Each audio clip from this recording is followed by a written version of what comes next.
Presidente, Agrigento si appresta a vivere 3 giorni importanti di ricordo della visita di Giovanni Paolo II, che proprio nella Valle dei Templi e proprio il parco ha avuto il dono di quella grande presa di posizione che ha comunque scosso le coscienze di tanti.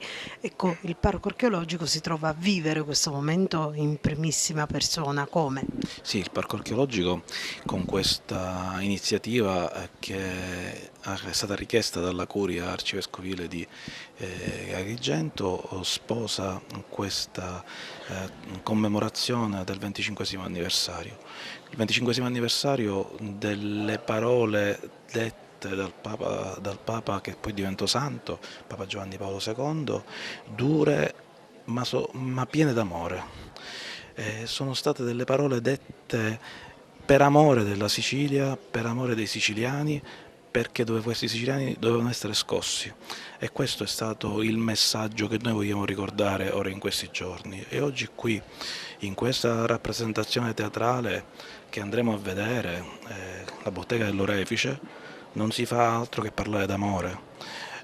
La rappresentazione del Papa giovane e quindi nella sua veste un po' inedita che noi non abbiamo conosciuto e cerchiamo di approfondire in questi 2 giorni che saranno fatti qui al Palo Congressi, questi 2 giorni dedicati proprio al Pontefice. Voi avete deciso di portare in scena l'opera di Giovanni Paolo II, come l'avete elaborata, quanti attori ci sono, come avete materialmente creato questo momento teatrale?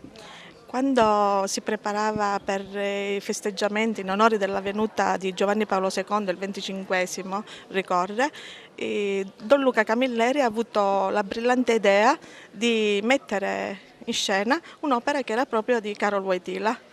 Mi ha convocato e io ho subito accettato perché l'idea mi è piaciuta, perché si parla del matrimonio, si parla nella fase di divorzio, nella fase dell'innamoramento e anche del matrimonio che poi alla fine riesce bene. I nostri attori sono 11, in più abbiamo la collaborazione per questa occasione del maestro Porretta, Giuseppe, di suo figlio Francesco, e dei ballerini maestri di ballo Teresa e Giovanni Licata della Scuola Evolution Project. Sindaco, Agrigento si appresta a vivere momenti importanti che la riportano al centro della cronaca per la visita di Giovanni Paolo II 25 anni fa nella Valle e ad Agrigento. Ma quell'anatema inevitabilmente per la forza con cui fu tirato fuori inaspettatamente per certi aspetti rimane intanto scolpito nella storia anche della lotta alla mafia sostanzialmente, perché da quel momento credo molte cose cambiarono nella percezione collettiva e poi arrivarono i lenzuoli bianchi e poi arrivarono le varie associazioni che da Addio Pizzo alle altre che hanno animato percorsi di condivisione collettiva che hanno fatto in modo che la lotta alla mafia non fosse solo la lotta delle forze dell'ordine, la lotta della magistratura, ma fosse la lotta di uno Stato e della società che lo esprime. Ecco, quello fu tendenzialmente un grande cambio di passo.